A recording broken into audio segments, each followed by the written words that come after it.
Article সবসময় করতে হয় সাউন্ড শুনে। যদি ভাওয়েল সাউন্ড হয় তাহলে তার জন্য হবে অ্যান, কিন্তু যদি কোথাও কনসোনেন্ট সাউন্ড হয়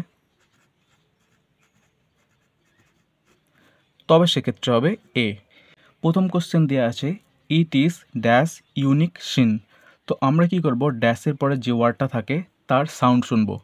এখানে এই ওয়ার্ডটার সাউন্ড হচ্ছে ইউনিক। তো যখনই আমরা ইউনিক ওয়ার্ডটাকে উচ্চারণ করি তখনই আমরা একটা শুরুতে একটা সাউন্ড শুনতে পাই, সেটা হচ্ছে ইউ। আর ইউ বানান আমরা সবাই জানি, ইউ বানান ওয়াই ও ইউ। তো ইউ যে সাউন্ড রয়েছে সেই সাউন্ডের বানানের ক্ষেত্রে শুরুতে থাকে ওয়াই। তো ওয়াই যেহেতু একটা কনসোনেন্ট, তাই ইউ সাউন্ড শুনতেই পেলেই তখন আমরা বুঝতে পারবো ইউ সাউন্ড একটা কনসোনেন্টের সাউন্ড। তো সেক্ষেত্রে আমরা ইউজ করব এ। তো অ্যান্সারটা হবে it is a unique scene.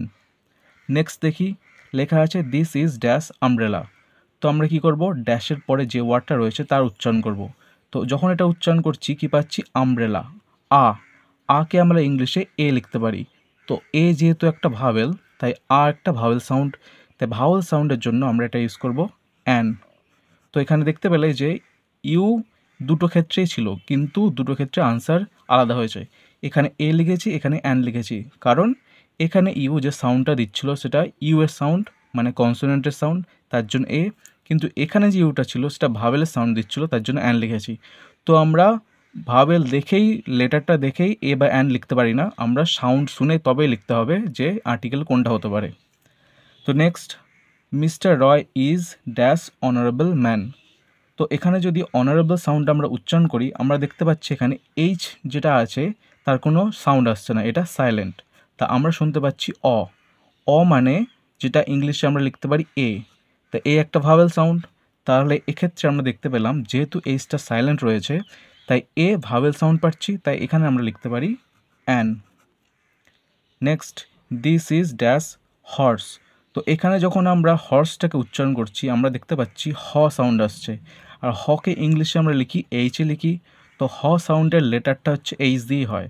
তো যেক্ষেত্রে যে এখানে যেহেতু আমরা হ সাউন্ড পাচ্ছি তাই এটা কনসোনেন্টের সাউন্ড, তাই এক্ষেত্রে লিখব A. Next, C is dash M A. তো এখানে আমরা দেখতে পাচ্ছি M full stop A full stop. তো এই যেটা লেখা রয়েছে এটাকে বলে অ্যাব্রিভিয়েশন। যখন কোনো বড় কিছুকে, নামকে ছোট করে ফুল স্টপ আকারে লেখা হয় ক্যাপিটালে, তখন সেটাকে অ্যাব্রিভিয়েশন বলতে হয়। আর অ্যাব্রিভিয়েশনের ক্ষেত্রে আমরা কী করব, শুধুমাত্র প্রথমটাকে উচ্চারণ করব। তা এটাকে উচ্চারণ করলে কী পাই, এম। তো এম যখনই আমরা বলছি, যদি আমি বাংলায় লিখি এম, তখন দেখতে পাচ্ছি শুরুতে এ আসছে। আর এ তো যেহেতু একটু ভাওয়েল